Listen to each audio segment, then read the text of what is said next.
आदाब, नमस्कार। The red mic में आपका स्वागत है। मैं हूं सौरभ शुक्ला। हम आपको एक ऐसा वीडियो दिखाने जा रहे हैं जिस वीडियो को देखने के बाद आप सवाल करने लगेंगे कि हम किस तरीके से बेवकूफ़ बन रहे हैं, किस तरीके से हमें सपने दिखा करके एक ऐसा घर, एक ऐसा फ्लैट बेच दिया जा रहा है जिसमें हम खुद ही सुरक्षित नहीं हैं। हम आपको ये वायरल वीडियो दिखा रहे हैं। ये नोएडा की जेपी अमन सोसाइटी का है जिसमें तेज आंधी आई शुक्रवार को, और उस एक तेज आंधी में जेपी, जो एक बहुत बड़े बिल्डर हैं जिन्होंने यमुना एक्सप्रेसवे भी बनाया, बड़ा तगड़ा नाम है, लेकिन तमाम केसेस भी हो गए हैं, खूब चोरी भी की है, मनी लॉन्ड्रिंग भी की है, भगोड़े भी हैं, बतेरे केस हैं इनके ऊपर। इनके बनाए गए फ्लैट कि ये हालात हैं कि एक आंधी में फ्लैट के दरवाजे उड़ गए, खिड़की उड़ गई, एक आध दीवार चिटक गई और फ्लैट के अंदर रह रहे जो लोग थे उनका सामान ही अंदर अस्त व्यस्त हो गया। जिस धूल, आंधी, धूप, बारिश से बचने के लिए लोग घरों में रहते हैं, वो सब इस परिवार ने झेल लिया।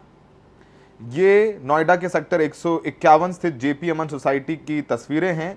तेज आंधी के दौरान फ्लैटों की खिड़कियां और दरवाजे उखड़कर कमरे के अंदर आ गिरे, जबकि कुछ खिड़कियां सीधे नीचे जा गिरी। अब ये खिड़कियां नीचे जाकर गिर गईं। अगर गनीमत रही कि कोई होता वहां तो उसका सर फटता और जिंदगी जाती, लेकिन भगवान ने शायद रक्षा कर ली। इस घटना का वीडियो सोशल मीडिया पर काफी वायरल है, जिससे तेज हवा के चलते फ्लैटों की कमजोर खिड़कियां, दरवाजे हवा में उड़ते दिखाई दे रहे हैं। कोई व्यक्ति घायल नहीं हुआ है, परिवार बच गया किसी तरीके से। और जो स्थानीय निवासी हैं उनका कहना है कि बिल्डर ने कंस्ट्रक्शन की क्वालिटी शुरुआत से खराब रखी, अच्छी क्वालिटी का दावा करके फ्लैट बेच दिया, लेकिन हालिया घटना ने इन दावों की पोल खोल दी है। सोसाइटी के लोगों में भय भी है, रोष भी है। एक निवासी ने कहा कि अगर कोई खिड़की किसी पर गिर जाती तो बड़ा हादसा हो सकता है।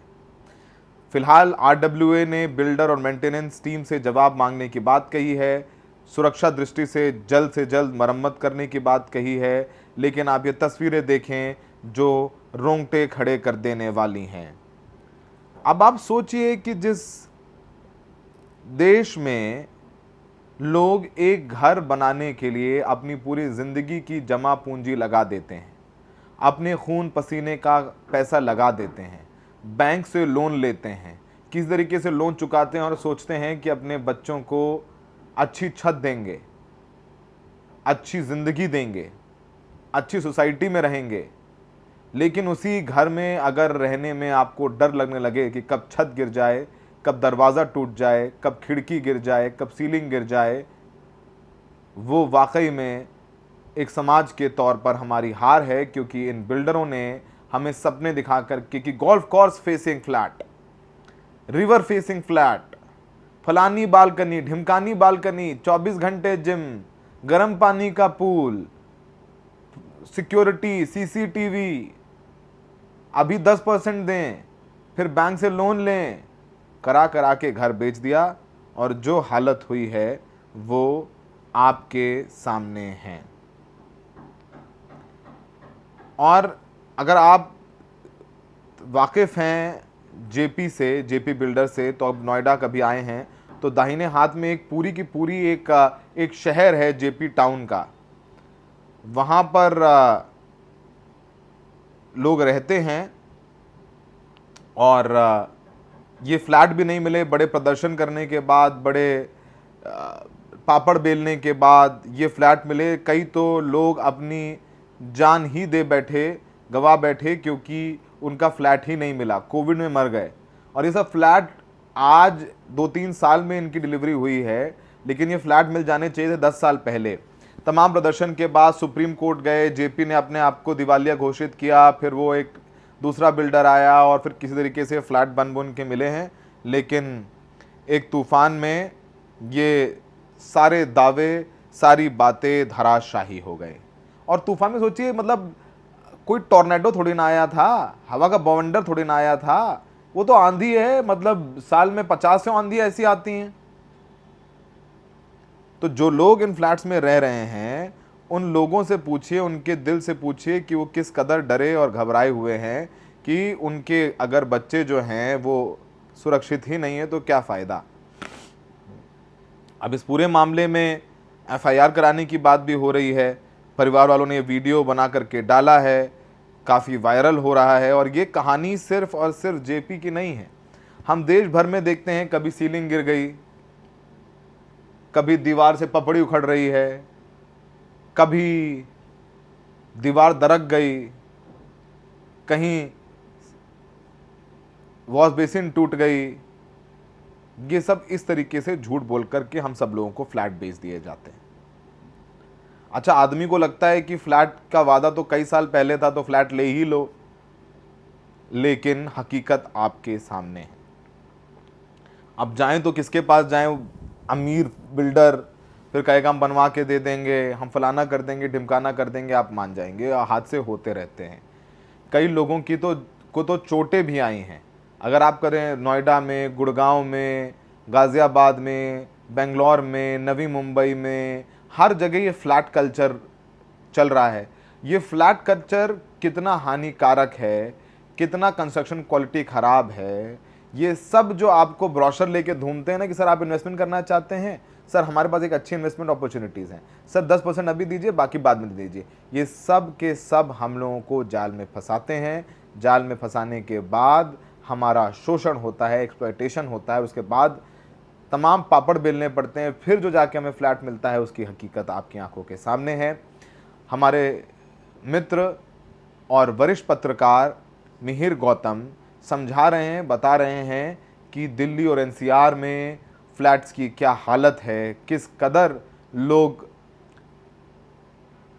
जान हथेली में ले करके इन फ्लैट्स में रह रहे हैं कि अब गिरा तो तब गिरा, क्योंकि ये तस्वीरें आपके सामने हैं और तस्वीरें झूठ नहीं बोलती। सुनिए मिहिर गौतम क्या कह रहे हैं। देखिए, एक बहुत बड़ी समस्या जो अभी सोसाइटियों में देखने को मिल रही है, खासकर दिल्ली एनसीआर में और नोएडा, ग्रेटर नोएडा या गाज़ियाबाद रीजन में, वो समस्या है स्ट्रक्चर को लेकर के। अभी जो हुआ है जेपीएमएन में, सबने देखा कि किस तरह से पूरा का पूरे के पूरे खिड़की, दरवाजे सब खुल गए। ये आश्चर्य की बात है। मतलब निर्माण कितना ख़राब हो सकता है इससे पता चलता है। और ये पहली बार नहीं है, कई सोसाइटियों से ऐसी शिकायतें। अभी हाल में ही ग्रेटर नोएडा वेस्ट में इको विलेज 2 सोसाइटी में 14वें फ्लोर या 16वें फ्लोर से एक प्लास्टर का टुकड़ा गिरा और वो सीधे गाड़ी पे जाके गिरा। सोचिए, अगर वहाँ पे कोई बच्चा खेल रहा होता या कोई इंसान होता तो उसकी जान जा सकती थी। तो स्ट्रक्चर जो है वो कितना मजबूत बनाया गया, इसकी जांच होनी चाहिए। इसलिए भी ज़रूरी है ये जांच होना, क्योंकि कई सारे बिल्डर्स जो हैं वो या तो दिवालिया हो गए हैं और या तो फरार हो गए हैं। अब इन बिल्डरों की कोई जिम्मेदारी बन नहीं रही है। जिम्मेदारी आईआरपी के पास में है, तो आईआरपी भी ध्यान नहीं दे रहे उस तरह से जिस तरह से उन्हें प्रोजेक्ट पे ध्यान देना चाहिए। कंस्ट्रक्शन क्वालिटी देखनी चाहिए, या आकर ये कम से कम देखना चाहिए कि पुराने जो स्ट्रक्चर बने हुए हैं उनमें क्या खामियां हैं। स्ट्रक्चरल ऑडिट होना चाहिए। इन तमाम सोसाइटियों में स्ट्रक्चरल ऑडिट होना चाहिए। आए दिन आप ये सुनते होंगे कि इस सोसाइटी में बेसमेंट में पानी भरा है, उस सोसाइटी में बेसमेंट में पानी भरा है। अभी पिछले महीने की बात है, सिद्धार्थ विहार से खबर आई थी एक सोसाइटी के बेसमेंट में पानी भर गया, कई सारी गाड़ियां डूब गई। कई जगहों पर यह समस्या है, बेसमेंट पानी भरा है। तो बेसमेंट में पानी भरने से क्या होता है, इसको समझना बहुत ज़रूरी है। बेसमेंट में अगर पानी भरा हुआ है तो इसका साफ साफ मतलब है कि जो वहाँ पर जो पिलर्स हैं बेसमेंट के अंदर में, वो पानी में डूब रही हैं लगातार। तो जब पिलर्स लगातार पानी में डूबेंगी तो क्या होगा, अल्टीमेटली वो पिलर्स जो हैं वो कमज़ोर होते जाएंगे समय के साथ साथ। और इस पर ध्यान देना चाहिए। कई सोसाइटियों में 10 साल 12 साल बीत गए हैं सोसाइटी में हैंडओवर हुए, कभी भी स्ट्रक्चर को दोबारा से ना तो पेंट करने की कोशिश, ना तो प्लास्टर हटा करके दोबारा करने की कोशिश की जा रही है। ये सभी चीज़ों की जांच होनी चाहिए। और हम जिस जगह पे रहते हैं वहाँ पर कई सारे, आपने देखे होंगे हाल के दिनों में हल्के फुल्के भूकंप भी आए हैं, उनका भी कुछ असर पड़ा है क्या इन बिल्डिंग्स पर, इसकी भी जाँच होनी चाहिए। और एक बार जाँच हो जाए, और मुझे लगता है कि अथॉरिटी को ये पहल करनी चाहिए कि सामने आकर के कि नहीं साहब, जितनी बिल्डिंग्स हैं अक्रॉस द पूरे ग्रेटर नोएडा, गाजियाबाद, इन तमाम जितनी बिल्डिंग्स हैं, जिनका पोजीशन दिया गया है या जिनका पोजीशन दिया जाने वाला है, उन सबके स्ट्रक्चर की किसी इंडिपेंडेंट फर्म के थ्रू जांच करवा ली जाए, जिससे पता चल सके कि क्या वाकई ये रहने लायक है या नहीं है। अगर नहीं है तो आप उसमें सुधार करवाइए जिसके बाद वो रहने लायक हो, और अगर रहने लायक है तो भी कुछ कमियां अगर दिखती हैं तो उन कमियों को दूर की जाए।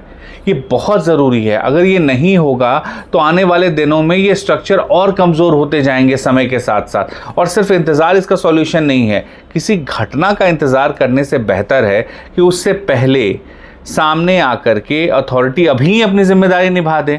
ये क्यों ज़रूरी है कि हर बार कहीं कोई घटना घट जाए उसके बाद अब साहब यहाँ पर हमारी जांच कमेटी बनेगी, रिपोर्ट हो?